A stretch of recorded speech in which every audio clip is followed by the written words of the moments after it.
여러분 반갑습니다. 오늘은 지난 시간에 이어서 미국이 가장 두려워하는 것, 좀 말이 그렇죠? 미국이 그 큰 나라가, 그 강한 나라가 두려워하는 것이 있을까요? 결론부터 말씀드리면 있습니다. 미국이 정말 두려워하는 게 있습니다. 그것은 이제 뭐 중국이 저렇게 갑자기 성장하는 것을 두려워할 것인가, 아니면은 그 러시아가 냉전 시대 이후에 뭐 다시 떠오르는 것을 두려워할 것인가, 또 그것도 아니면은 뭐 김정은이 같은 사람이 가진 뭐 핵무기를 두려워할 것인가, 그런 생각도 해볼 수 있겠지만 전혀 그런 게 아닙니다. 미국이 정말 두려워하는 건 그런 게 아니고, 미국이 과거나 현재나 미래에도 변함없이 두려워할 것이 있는데, 그것은 공산주의를 두려워합니다. 도대체 뭐 공산주의가 쓰러지고 없는데, 아시는 대로 그 고르바초프 이후에 페레스트로이카, 글라스노스트, 개혁과 개방이 러시아에서부터 시작해가지고 동그라파가 다 무너지고, 아니면 뭐 서독 동독이 다 통일되어 버리고, 그리고는 뭐 중국도 지금 공산주의라고 하지만은 사실은 뭐 자본주의하고 절충주의 내지는 실용주의로 걸어가고 있는데, 뭘 미국이 공산주의를 겁을 낼 것인가, 이렇게 생각할 수 있지만은 그건 그렇지 않습니다. 미국이 지난번에 잠깐 말씀드린 대로 미국이 자유로운 것 같지만은 국민 전체가 자유로운 게 아니라, 미국은 부자들만 지극히 자유로운 나라입니다. 그래서 미국은 하나님이 주관하는 나라가 아니라 자본이 모든 것을 주장하는 나라입니다. 그래서 자본주의라는 거예요. 미국은 빈부격차와 양극화가 심한 나라죠. 미국은 세상에서 인종차별이 아직도 여전한 나라입니다.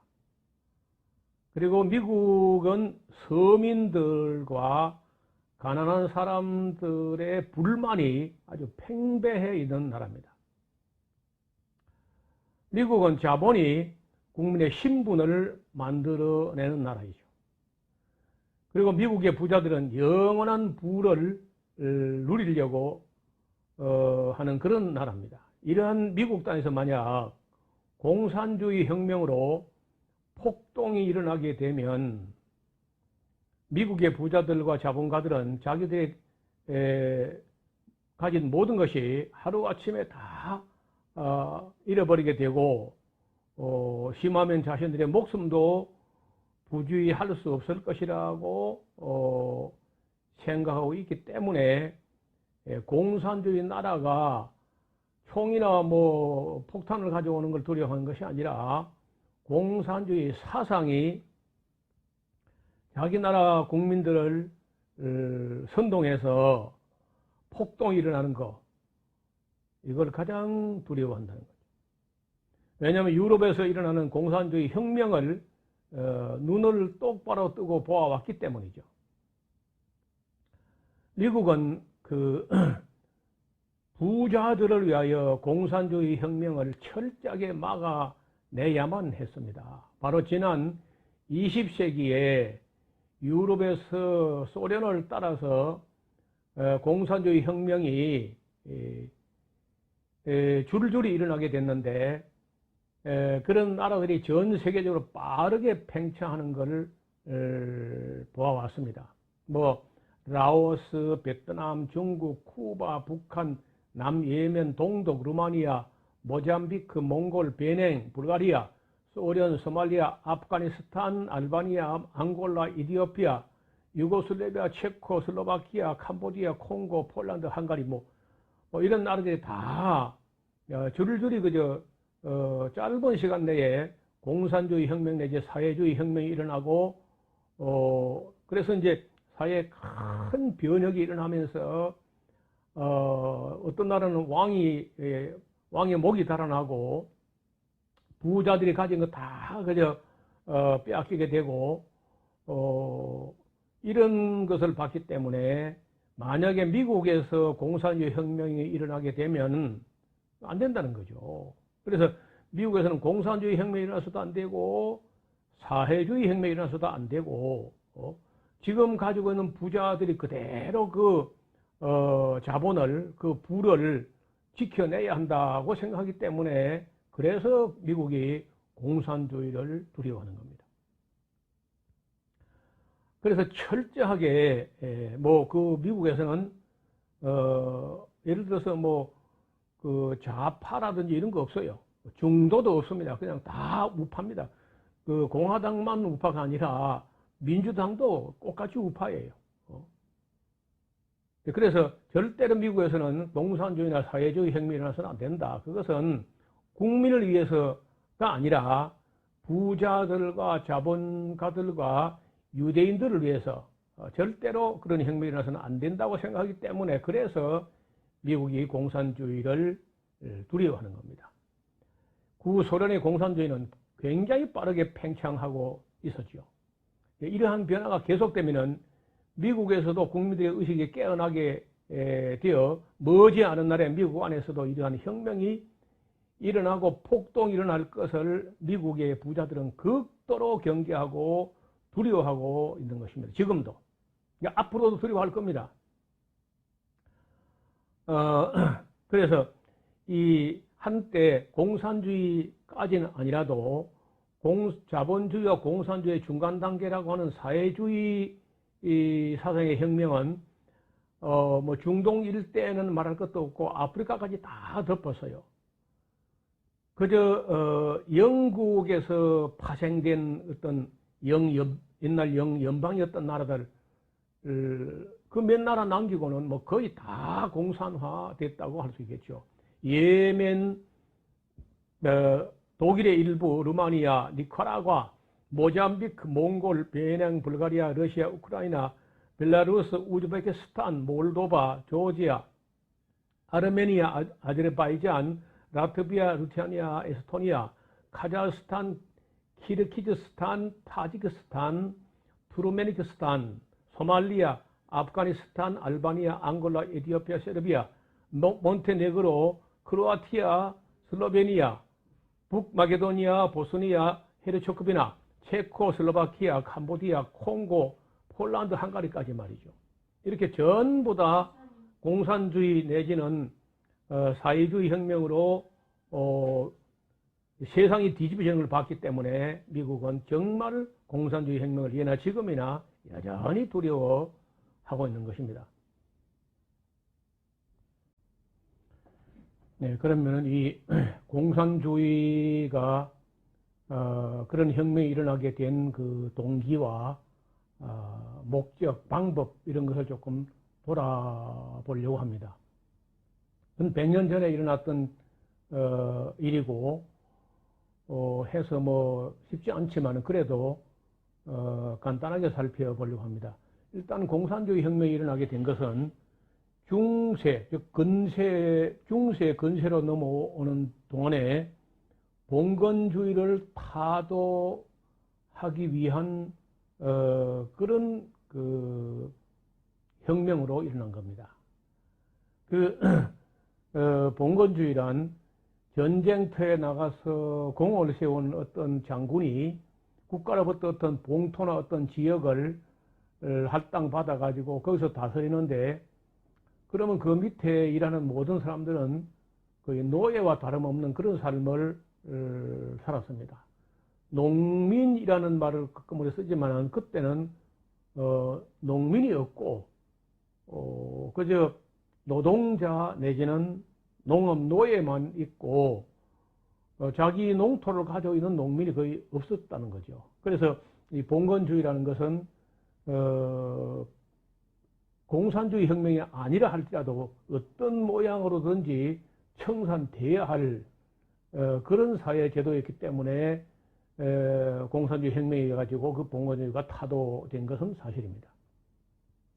두 번째, 어떤 이념을 가지고 민족이나 영역을 통합해서 광대한 지역을 통일하기 위한 그런 이념으로 공산주의 혁명이 일어났습니다. 뭐 예를 들어서 지금 러시아, 옛날에 소련이라고 하는데, 만약에 소련 시대에 공산주의 이념을 가지고 넓은 땅, 상트페테르부르크로부터 캄차카 반도까지 넓은 땅의 많은 민족을 통일하려고 할 때, 다른 방법으로 지금과 같은 광대한 땅을 통일할 수 있었겠습니까? 중국도 마찬가지. 중국이 저 서쪽으로는 신장성으로부터 이쪽에 흑룡강성까지, 그리고 남쪽으로 저 홍콩, 마카오 쪽까지 넓은 땅을 수많은 민족들이 섞여 살면서, 아시는 대로 뭐 옛날부터 춘추 전국시대를 말할 것도 없고 끊임없이 내분과 내전을 치러왔던 건데, 어떻든 마오쩌둥 이후에 중국은 지금의 큰 나라로 통일된 건 사실이거든요. 또 게다가 이제 다른 나라 하나 더 들 수 있다면은 베트남 보세요. 베트남. 우리는 뭐 또 학교에서 배울 때 반공 정신이 투철하지 못해가지고 베트남은 이제 공산주의에 다 넘어가 버리고 말았다, 망해버렸다 이렇게 생각하는데, 그건 베트남을 잘 몰라서 그래요. 베트남 한번 가보시면은 공산주의에서 망한 게 아니라 공산주의 때문에 베트남이 통일돼 가지고 굉장히 빠르게 성장하고 있습니다. 지금은 베트남이 공산주의라고 하기는 어렵고요. 공산주의의 장점과 자본주의의 장점을 다 활용한 그런 실용주의 노선을 걷고 있어서 베트남이 아시아의 공장이라 할 정도로 굉장히 빠르게 성장하고 있어요. 그것은 호치민이라고 하는 위대한 인물이 있었기 때문에, 그 인물 때문에 베트남이 지금과 같이 남부로 그렇게 길다랗게 생겨가지고 갈등하는 그런 나라였지만은 지금 통일이 되어가지고 인구 1억을 넘어서는 그런 강대국으로 지금 성장하고 있는 겁니다. 대부분 우리는 공산주의라고 하면 다 나쁜 놈들이다 이렇게 생각하는데, 물론 공산주의자들이 나쁜 사람이 많았죠. 그러나 호치민 같은 분은 호치민과 그렇게 격렬한 전쟁을 했던 미군들 중에 호치민을 존경하지 않는 사람이 없을 정도로 적국의 지도자지만은 그런 훌륭한 사람이 호치민이야. 제 말이 안 믿어지거든요. 이 방송을 시청하는 후에 우리 시청 여러분이 호치민 평전이라는 책들이 여러 종류가 많이 나와 있습니다. 한 번쯤은 읽어 두실 필요가 있는 책입니다. 호치민은 인류 역사상 위대한 정치인 5명 중에 1명으로 꼽을 정도로 훌륭한 분이에요. 전 베트남 사람들이 존경하는 것은 말할 것도 없고 미군들까지 존경했다니까요. 대부분 공산주의 망한 이유도 나중에 살펴볼 텐데, 지도층 고급 당원들 이런 사람들이 부패하고 타락해서 이제 공산주의가 망했는데, 유일하게 그렇지 않은 사람이 있었다는 거예요. 그 사람이 바로 호치민이에요. 호치민은 그렇게 염원하던 그런 조국 통일을, 해방을 완전히 바라보지 못하고 미군이 패배하고 철수하기 직전에 별세를 하셨는데, 그가 돌아가셨을 때 남긴 재산 유품을 보니까, 입었던 옷 한 벌, 그리고 신고 있던 신발 한 컬레, 신발도 무슨 좋은 신발이 아니라 타이어를 잘라서 만든 샌들인데 그거 하나밖에 없었다는 거예요. 그리고 그에게 생활비나 급료가 주어졌을 때 모든 돈을 젊은이들을 유학 보내는데 다 썼다는 거예요. 젊은 사람들을 전쟁으로 내몰아 죽게 하는 게 아니라 전쟁터에 나가면 너희가 피어보지도 못한 꽃봉오리가 너 죽어 있었더라. 그러니까 조국 통일은 우리가 해놓을 테니까 우리가 조국 통일을 해놓거든 너희는 지금은 피신해서 외국 가서 공부하고 있다가 돌아와서 이 나라를 책임져라. 이렇게 호치민이 그 젊은 사람들을 아끼고 공부를 시켜가지고 그들이 돌아와서 지금의 베트남을 짊어지고 가고 있는 겁니다. 그래서 그런 것까지라도 그 호치민이라면 얼마나 위대한 분이었는지를 한번 꼭 읽어보시기 바랍니다. 그 다음에 그 왕실 귀족 봉건유의 교회 뭐 이런 그 타락한 가톨릭 이런 교회가 많은 재산을 가지고 있었어요. 국민들은 거기다 뭐 거지나 노예 신분에 전락해버리고 그러니까 그런 세상을 뒤집어 엎으려고 공산주의를 표방하고 혁명을 일으키는 그런 사람들이 있었던 거죠. 네 번째, 신분 계급의 상승을 기하기 위해서 계급투쟁 형식으로 혁명이 일어납니다. 공산주의가 경제적으로는 뭐 확실히 실패했죠. 뭐 자타가 공인하는 일인데, 그러나 그런 대로 공산주의 때문에 나름대로 덕을 보거나 유익이 된 나라가 있다면은 지금 러시아 그리고 중국, 베트남 정도는 공산주의 때문에 저렇게 통일된 큰 나라를 만들어냈다는 겁니다. 여섯 번째, 고리 대금하던 유대인들이 너무 고리로 대금을 하다가 원금과 이자를 다 되돌려 받으면 뭐 좋겠는데 그렇지 못한 경우가 생기거든요. 그럴 때 그걸 받아내야 될 거 아니에요. 그냥은 받아낼 수가 없으니까 세상을 뒤집어 엎어서 공산주의 혁명을 일으켜가지고 왕실 귀족들 뭐 아니면 당시에 권력자들이 가진 돈을 혁명으로 다 빼앗아 가지고 공산당이 관리한다 하고 그 공산당 안에 유대인들이 있어 가지고 그걸 다 빼돌린 겁니다. 천년 러시아의 국부가 그렇게 해서 유대인들이 다 넘어가 버린 거예요. 동굴아빠 일대에 받지 못한 돈, 옛날 고리대금 하던 시절에 받지 못한 돈들을 여러 100배씩 다 받아냈어요. 여러분, 이 이야기는 딴 시간에 한 번 더 좀 심도 있게 다룰 마음이 있습니다. 공산주의 혁명을 해서 그 가장 많은 덕을 본 사람들은 그 유럽에 관시받고 천대받고 차별당하던 유대인들이죠.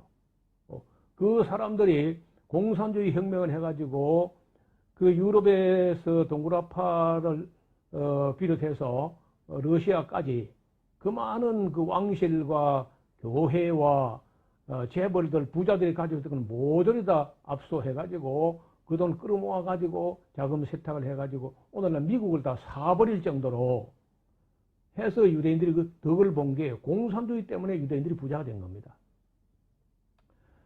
따라서 혁명은, 공산주의 혁명은 노동자, 농민들을 위한답시고 일어났지만은 그런 혁명은 없었습니다. 다 노동자, 농민을 팔아서 사람을 일으켜가지고, 왕실과 봉건 영주들과 교회를 끌어엎는데 이용만 한 것 뿐이지 어떤 공산주의 혁명도 노동자, 농민을 진심으로 위하는 혁명은 아니었습니다.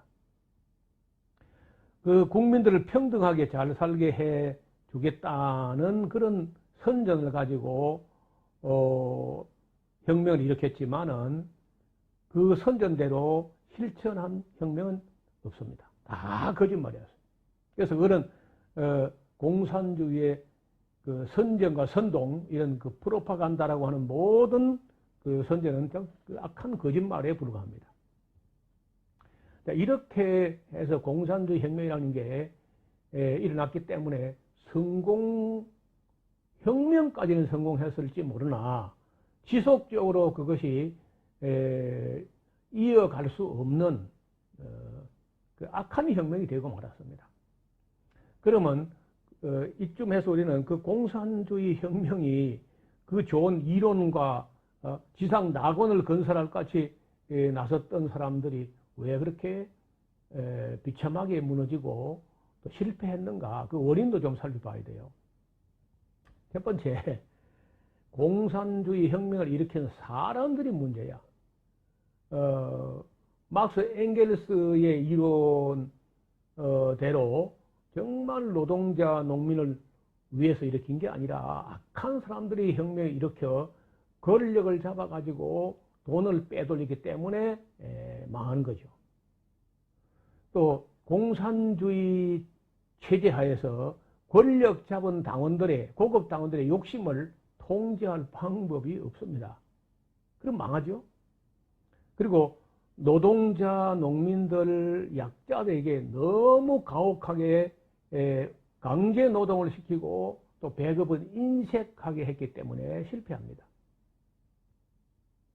네 번째, 모든 노동을 강제 노동으로 끌고 나갔기 때문에 억지 노동, 강제 노동으로 망하는 거죠. 다섯 번째, 국민들에게 자유를 빼앗아 버려요. 그러면 실패합니다. 아니, 그 옛날에 계몽주의의 슬로건 중에는요, 자유, 평등, 박애. 자유하고 평등 어느 하나도 포기할 수 없는 가치인데, 평등이라고 슬로건을 걸어놓고 자유를 빼앗아 버리면 자유 없는데 평등이 무슨 의미가 있죠? 평등하지도 못하지만은 평등하다 할지라도 자유가 없으면 무슨 의미가 있냐고. 그래서 이제 망하는 겁니다. 그 다음에 생산하는 일도 쉽지 않지만은 생산하는 일보다 분배하는데 진액을 다 소진해버려요. 생산을 열심히 해야 되는데 생산하는 것보다 분배하는 일을 가지고 맨 배급 타고 배급 주고 나누고 여기 신경들을 다 쓰는 거예요. 신경들을. 그러니까 망하죠. 그리고 자발적인 노동 의욕을 상실하게 만들어요. 아니 힘 있는 그 당원들, 고급 당원들, 권력자들이 너무 많이 가져버리니까 일반 그 노동자, 농민들 뭐 이런 근로자들은 다 의욕이 상실되죠. 그래가지고 어떻게 성공하겠어요? 따라서 고위층 사람들의 부패와 노동자들의 나태한 그 게으른 죄악이 결국 공산주의를 망하게 합니다. 평등한 사회를 주장하고 끌어나갔지만은 사실은 심한 불평등으로 실패하게 됩니다. 인민을 속인 게 되니까. 그리고 우리가 성경적으로 말하면은 사람이 살아가는데 믿음과 소망과 사랑 이 세 가지는 항상 있어야 되고 또 그 중에 제일은 사랑이야. 그런데 공산주의를 일으킨 그 혁명 주도자들이 되게 악한 사람들이 이렇게 있기 때문에 그 인민들의 신뢰를 얻지 못합니다. 믿음이 없는 거죠. 그 다음에 아무리 열심히 일해봐야 내 것이 안 되니까 희망도 없는 거야. 그럼 믿음도 희망도 없고 사람을 사랑하거나 하나님을 사랑하거나 이웃을 사랑하는 사랑이 없어요. 사랑이 없으면 아무것도 아닌 거죠. 그래서 성경이 말하는 소중한 가치, 신뢰와 희망과 사랑이 있어야 되는데 이 세 가지는 항상 있을 것인데 그 중에 한 가지도 없어요. 그럼 망하죠. 자, 이런 막스 엥겔스 같은 분도 이런 것을 생각하지 못한 거예요. 성경을 배울 때 좀 똑바로 배웠어야 되는데 공산주의에 휘말린 사람들은 이런 걸 성경을 제대로 안 가르치고 안 배우다가 결국은 이제 엉터리 이론에 사람들은 이용만 당하고 말았다는 거예요. 그게 다가 아니에요. 무신론적인 거짓 사상 위에 공산주의 이론을 세웠기 때문에 망하죠. 진리 위에 세운 게 아닙니다. 유물론과 진화론이라는 거짓 이론 위에 그런 사상을 세웠어요. 또 인간 내면에 있는 죄성을 간과한 겁니다. 그 막스 엥겔스 이런 분들이 다 인간 내면에 있는 욕심이라는 죄성과 태만이라는 죄성을 간파하지 못한 거예요. 큰 실수죠. 17번째, 인간의 존엄성과 인권을 무시했기 때문에 망한 겁니다. 당만 중요하고, 공산당이란 당만 중요하고, 인권을 무시하니까, 그건 망해야 되죠. 그 다음에, 강제 노동을 하고, 억지 노동을 하니까, 인간들이 다 피동적으로 움직입니다. 그러면 망하죠. 그리고, 인적 자원을 바로 관리하지 못해요. 그래서 억지, 강제 이런 연구는 사람들의 머리를 다 마비시키고 마는 거죠. 사람이 소중한 줄을 알아야 됩니다. 그래서 공산주의는 당만 중요하지 사람이 소중하지 않았다는 거예요. 그러니까 망하는 거죠. 20번째, 너무 많은 지식적인 사람들을 제거해버렸습니다. 숙청이라는 이름으로 이 지식이 있으면요, 당연히 바른 말을 하게 됩니다. 그 바른 말을 하면은 반동으로 몰아서 이제 제거하는, 숙청하는 거죠.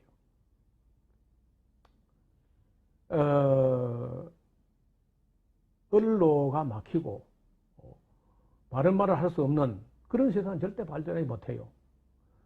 들어 다툼이 일어나고 뭐 갈등이 일어나고 싸움이 일어난다 할지라도 말을 할 수 있어야 발전합니다.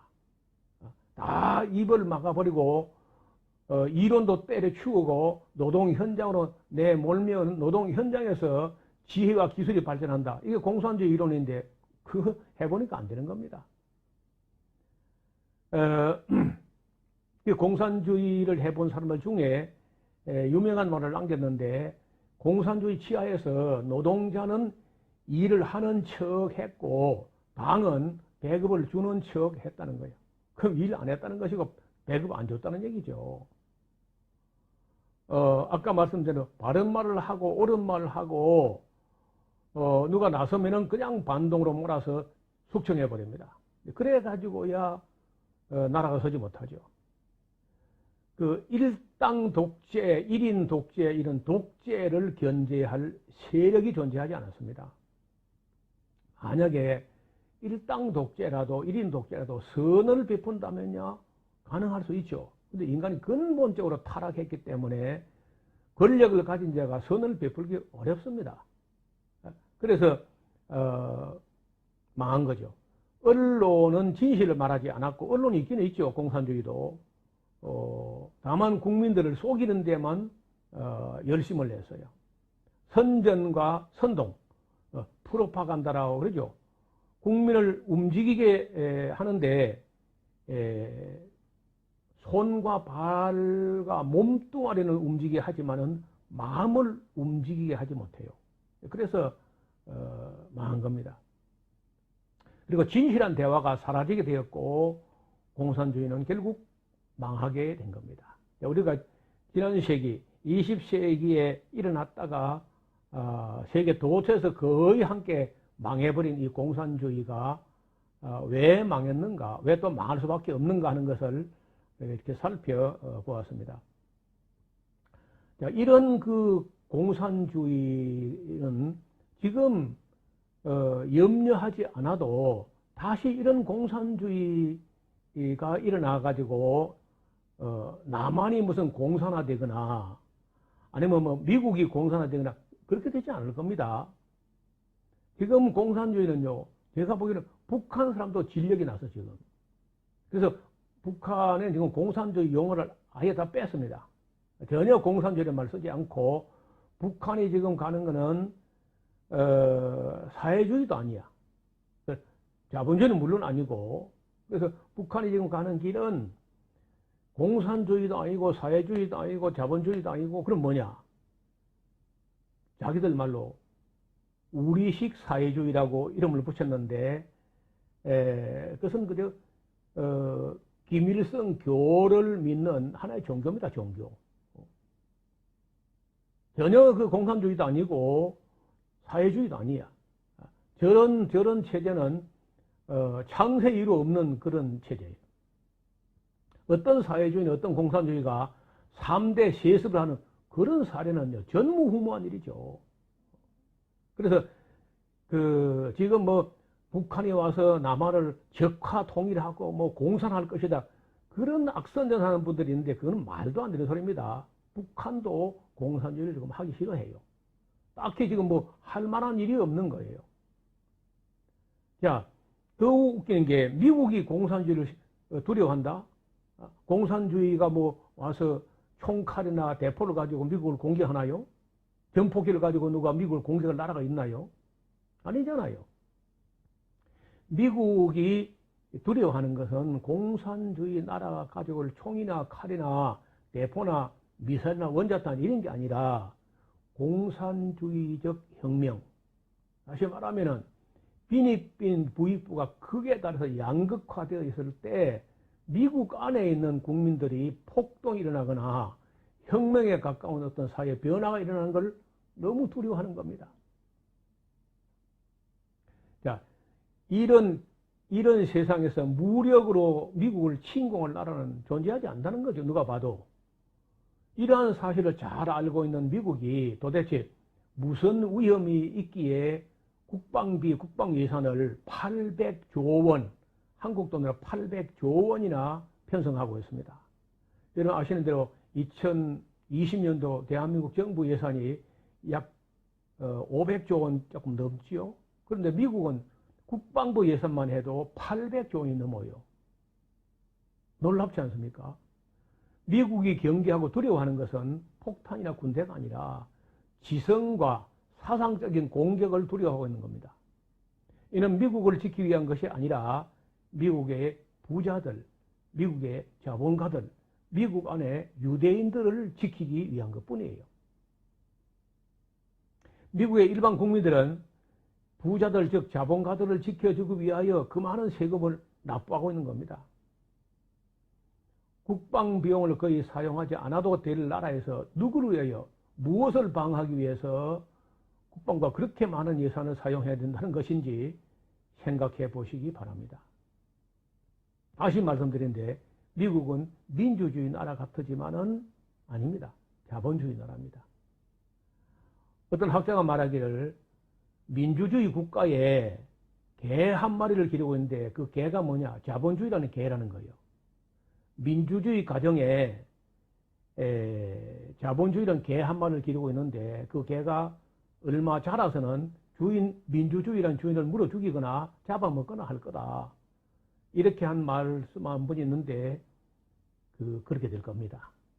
공산주의보다는 조금 오래 시간을 끌어왔고 여기까지 왔지만은 머지않은 날에 사람들의 의식이 깨어나고 미국 국민의 1%가 국가의 재산의 90%를 갖고 있다는 걸 알게 될 때는요, 폭동이 일어날 수 있는 거죠. 그걸 제일 두려워하는 겁니다. 그래서 미국에 있는 부자들은 계속해서 부자로 살다가 지옥 가려고 할 게 아니라 지금이라도 노동자, 농민들, 가난한 사람들, 서민들 이런 사람 도와줘야 된다. 도대체 그 억만장자가 그 돈을 쌓아놓고 다 쓰도 못하고 죽을 거 아니에요. 그건 어리석은 일입니다. 그래서